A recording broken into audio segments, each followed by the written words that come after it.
नमस्कार दोस्तों, मैं रविशेखर कुमार अपने एजुकेशनल चैनल जीएस सब्सक्राइबर पर एक बार पुनः आपका स्वागत करता हूं।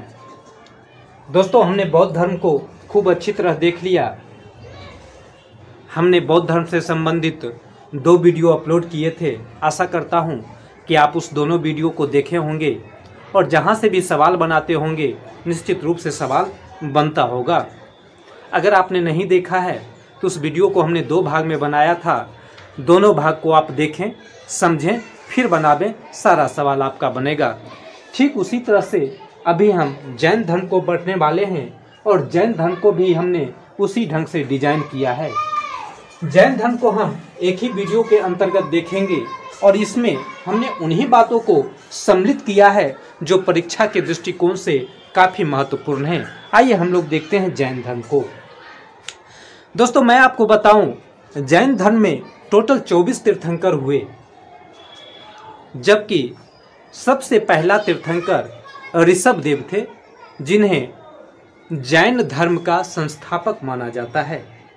जबकि अंतिम तीर्थंकर स्वामी महावीर हुए, जो जैन धर्म के वास्तविक संस्थापक माने जाते हैं। दोस्तों, पुनः एक बार सुनेंगे।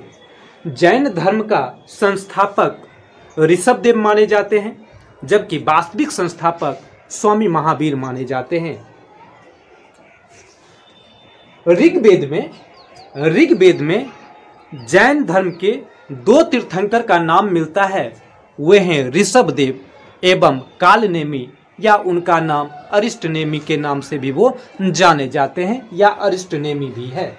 यानी ऋग्वेद में ऋषभदेव एवं कालनेमी या अरिष्टनेमी का नाम मिलता है, जबकि पार्श्वनाथ एवं स्वामी महावीर को ऐतिहासिक तीर्थंकर के रूप में जाना जाता है। यहाँ से सवाल पूछा जाता है। एक बार पुनः मैं आपको बता दूं कि स्वामी पार्श्वनाथ एवं स्वामी महावीर 2 ऐसे जैन तीर्थंकर हैं जो ऐतिहासिक तीर्थंकर के रूप में जाने जाते हैं। दोस्तों, पार्श्वनाथ बनारस के राजा अश्वसेन के पुत्र थे। इनकी मां बामा एवं पत्नी का नाम प्रभावती था। इन्होंने 30 वर्ष की अवस्था में घर छोड़ दिया और जैन धर्म का प्रचार करने लगे। इनके शिष्य निग्रंथ कहे जाते थे। इन्होंने अपने शिष्यों को 4 अनुवर्तों के पालन करने की बात कही है। दोस्तों, पार्श्वनाथ ने अपने शिष्यों के लिए 4 अनुवर्तों को पालन करने की बात कही है। वे 4 अनुवर्त हैं: सत्य, अहिंसा, अस्तेय एवं अपरिग्रह।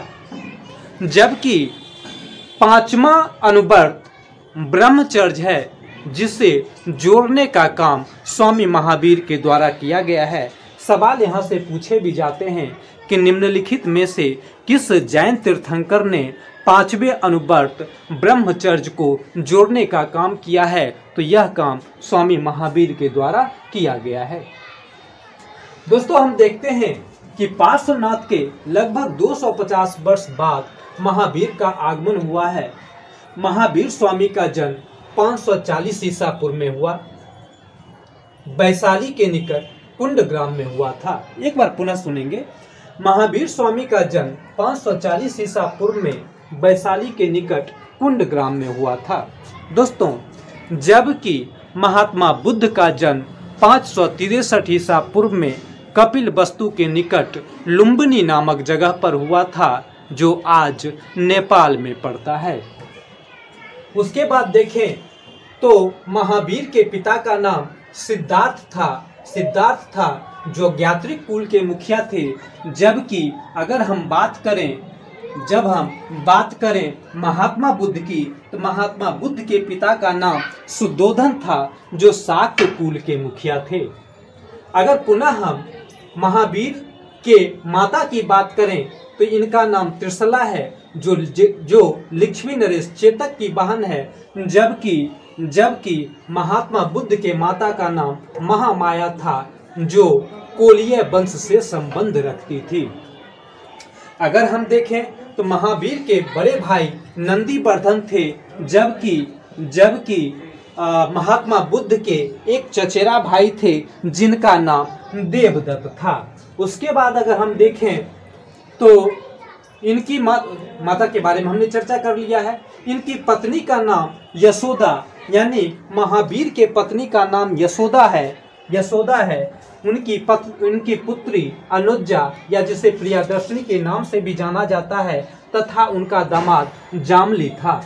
दोस्तों यहाँ पर याद रखेंगे कि उनका जो दामाद जामली था, या कहीं कहीं पर जमाली देखने के लिए मिलता है, यह इनका प्रथम शिष्य भी बने। अगर सवाल यह पूछा जाए कि महावीर स्वामी के प्रथम शिष्य कौन थे, तो यहाँ पर हम कहेंगे जमाली थे। जबकि आप बौद्ध धर्म में चले जाइए तो महात्मा बुद्ध के प्रथम शिष्य 5 साथी थे या आनंद था। जिस प्रकार का ऑप्शन देखेंगे वैसा आप आंसर देंगे।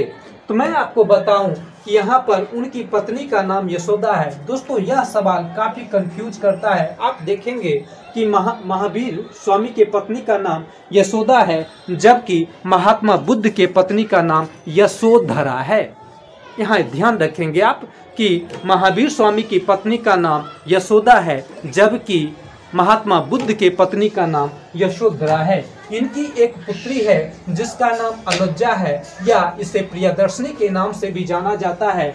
जबकि अगर हम महात्मा बुद्ध की बात करें तो उनका एकमात्र पुत्र था जिसका नाम राहुल था। इनका दामाद यानी महावीर स्वामी के दामाद जमाली थे जो इनका प्रथम शिष्य बने थे।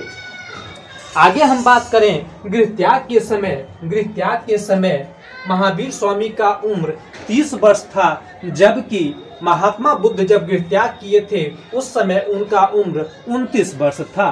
गृहत्याग के पश्चात महावीर स्वामी ने प्रारंभिक 6 वर्ष आजीवक संप्रदाय के संस्थापक मखली पुत्र गोसाल के साथ बिताया। दोस्तों यहाँ से सवाल पूछे जाते हैं, एक बार पुनः ध्यान देंगे। महावीर स्वामी ने गृहत्याग के पश्चात प्रारंभिक 6 वर्ष किसके साथ बिताया, तो आजीवक संप्रदाय के संस्थापक मखली पुत्र गोसाल के साथ बिताया है। उसके बाद अगर हम देखें तो इनकी ज्ञान प्राप्ति 42 वर्ष की अवस्था में हुई, यानी महावीर स्वामी 30 वर्ष की अवस्था में घर से निकल गए और 42 वर्ष की अवस्था में उन्हें ज्ञान की प्राप्ति हुई, जिसे जैन धर्म में कैवल्य कहा जाता है। यानी कि यह 12 वर्षों तक भटकते रहे, 12 वर्षों तक तपस्या करते रहे। इस ढंग से इन्हें 12वें वर्ष यानी अपने उम्र के 42वें वर्ष में इन्हें ज्ञान की प्राप्ति हुई। जैन धर्म में ज्ञान प्राप्ति को कैवल्य कहा जाता है। उसके बाद मैं आपको बताऊं तो ज्ञान प्राप्ति 42 वर्ष की अवस्था में हुई। ऋजुपालिका नदी के तट पर साल वृक्ष के नीचे हुआ। दोस्तों पुनः एक बार सुनेंगे, महावीर स्वामी को ज्ञान प्राप्ति 42 वर्ष की अवस्था में ऋजुपालिका नदी के तट पर हुआ, जबकि महात्मा बुद्ध को ज्ञान प्राप्ति 35 वर्ष की अवस्था में 35 वर्ष की अवस्था में ये आपका जो नदी का नाम है निरंजना नदी के किनारे हुआ। और जिस वृक्ष के नीचे इन्हें ज्ञान की प्राप्ति हुई थी वह वृक्ष क्या था, तो बोधि वृक्ष था, पीपल का पेड़ था। एक बार पुनः दोस्तों सुनेंगे कि महावीर स्वामी को 42 वर्ष की अवस्था में ज्ञान की प्राप्ति ऋजुपालिका नदी के तट पर साल वृक्ष के नीचे हुआ, जबकि महात्मा बुद्ध को ज्ञान की प्राप्ति 35 वर्ष की अवस्था में निरंजना नदी के तट पर पीपल के वृक्ष के नीचे हुआ। इन्होंने यानी कि महावीर स्वामी ने संघ गण की स्थापना पावापुरी में की। इनके उपदेश का भाषा प्राकृत या अधमागधी था। दोस्तों ध्यान देंगे, महावीर ने अपना उपदेश पाली भाषा में दिया था, जबकि महावीर स्वामी ने अपना उपदेश प्राकृत या अधमागधी भाषा में दिया है। अंततः इनकी मृत्यु 72 वर्ष की अवस्था में 468 ईसा पूर्व में पावापुरी में हो गई। अगर हम उसके बाद देखें तो यहाँ देखते हैं कि महावीर ने भी वेदों की प्रामाणिकता को मानने से इनकार कर दिया। महावीर ने भी वेदों की प्रामाणिकता को नहीं माना, परंतु बुद्ध के तरह ही कर्म फल एवं पुनर्जन्म के सिद्धांत का समर्थन किया है। यही एक समानता है। दोस्तों, यहाँ से सवाल पूछा जाता है कि महात्मा बुद्ध में एवं महावीर में समानता है या महात्मा बुद्ध में एवं महावीर में क्या समानता है। यही एक प्रमुख बिंदु है, यही एक प्रमुख बिंदु है जो दोनों में समानता दिखाता है, यानी कर्म फल एवं पुनर्जन्म के सिद्धांत को दोनों मानते हैं। इनका मानना है कि लोग जब बुरे कर्मों को करता है तो पुनः उन्हें एक जन्म लेना पड़ता है और उसका कर्ज चुकाना पड़ता है, या उनको जैसा कर्म किए हैं उस ढंग का उन्हें फर्ज निभाना पड़ता है। इस प्रकार की बात की गई है जो जैन धर्म और बौद्ध धर्म में समानता देखा जाता है। दोस्तों, जैन धर्म का एक प्रमुख सिद्धांत अनेकांतवाद, स्यादवाद या सत्यभंगी सिद्धांत के नाम से जाना जाता है। यहाँ सवाल आता है, इसको ध्यान में रखेंगे। जैन धर्म का प्रमुख सिद्धांत अनेकांतवाद या स्यादवाद या सत्यभंगी सिद्धांत के नाम से जाना जाता है। ये तीन में से कोई एक चीज को ध्यान में रखेंगे या तीनों में से कोई एक सवाल पूछे जाते हैं। जैन धर्म के त्रिरत्न हैं सम्यक कर्म, सम्यक ज्ञान एवं सम्यक दर्शन। अगर हम बौद्ध धर्म में चले जाएं तो वहाँ पर भी आपको तीन त्रिरत्न देखे जाते हैं। वह क्या था? बुद्ध, धम्म एवं संघ। ठीक उसी तरह से यहाँ महावीर स्वामी के द्वारा भी त्रिरत्न की बात की गई है। वह है सम्यक कर्म, सम्यक ज्ञान एवं सम्यक दर्शन। महावीर की मृत्यु के पश्चात 2 बार जैन परिषद का आयोजन प्रमुख रूप से किया गया। पहला जैन परिषद 300 ईसा पूर्व में पाटलिपुत्र में किया गया, जिसके अध्यक्ष स्थूल बाहु भद्र थे और यह चंद्रगुप्त मौर्य के समय किया गया था। उसके बाद देखें तो इस जैन परिषद में जैन संघ 2 भागों में बट गया, श्वेतांबर एवं दिगंबर। श्वेतांबर से मतलब होता है श्वेत वस्त्र धारण करने वाला, जिसके संस्थापक स्थूलभद्र थे, जबकि दिगंबर का मतलब होता है नग्न रहने वाले, जिसके संस्थापक भद्रबाहु थे। एवं द्वितीय, अगर हम द्वितीय जैन संघ की बात करें तो वह 512 ईस्वी में वल्लभी गुजरात में हुआ, जिसकी अध्यक्षता देवर्धि मणि शर्मा शर्मन के द्वारा किया गया। दोस्तों, मेरे ख्याल से इन बातों को आप समझ गए होंगे। इसमें थोड़ा सा 1-2 चीज और समझ लेते हैं। इस जैन परिषद में साहित्यों का संकलन किया गया। इसी जैन परिषद में साहित्यों का संकलन किया गया। तो दोस्तों, साहित्यों का संकलन किस भाषा में किया गया? तो यही प्राकृत या अदमागधी भाषा में किया गया है। प्राकृत या अदमागधी भाषा में किया गया। जैन साहित्य को आगम के नाम से जाना जाता है। ये सवाल पूछे जाते हैं। मैंने आपको पहले ही बता दिया कि जैन धर्म का वास्तविक संस्थापक महावीर स्वामी थे, जबकि महावीर स्वामी के बचपन का नाम वर्धमान था। महावीर स्वामी के बचपन का नाम वर्धमान था। दोस्तों, महावीर स्वामी को जिन, अरहत आदि उपनाम दिए गए हैं। जिन का मतलब होता है विजेता, अरहत का मतलब होता है योगी, यानी कि यह विजेता तो थे ही, इन्हें अपने इंद्रियों पर पूरी तरह से नियंत्रण था। इन्हें दुनियादारी से कोई भी मतलब नहीं था। इसलिए महावीर स्वामी को जीन भी कहा जाता है। आप सवाल में देखेंगे तो सवाल आपको मिलेगा। अरहत के उपनाम भी इन्हें दिए गए हैं। जबकि अगर हम देखें इन्हें ज्ञान की प्राप्ति यानी कैवल्य जो प्राप्त हुआ है वह जाम्भिक ग्राम में हुआ है। दोस्तों, एक बार आप पुनः इसे देख लें, बातें आपको पूरी की पूरी समझ में आ जाएगी। यहाँ से आपका कोई भी सवाल नहीं छूटेगा। मैं आशा करता हूँ कि आपको यह कुछ बातें हैं जो छूटी है वो मैं आपके साथ चर्चा करूँ।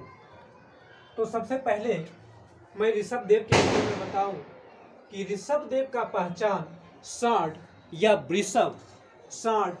वृषभ है, जबकि महावीर का पहचान चिन्ह सिंह है।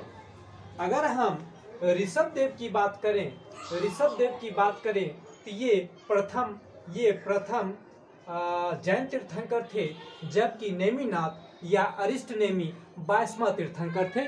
यहाँ से सवाल पूछा जाता है, इसलिए इसे आप ध्यान में रखेंगे। उसके बाद अगर मैं आपसे बात करूं पार्श्वनाथ के बारे में, तो पार्श्वनाथ 23वें तीर्थंकर थे, जिनका पहचान सर्प या सांप है।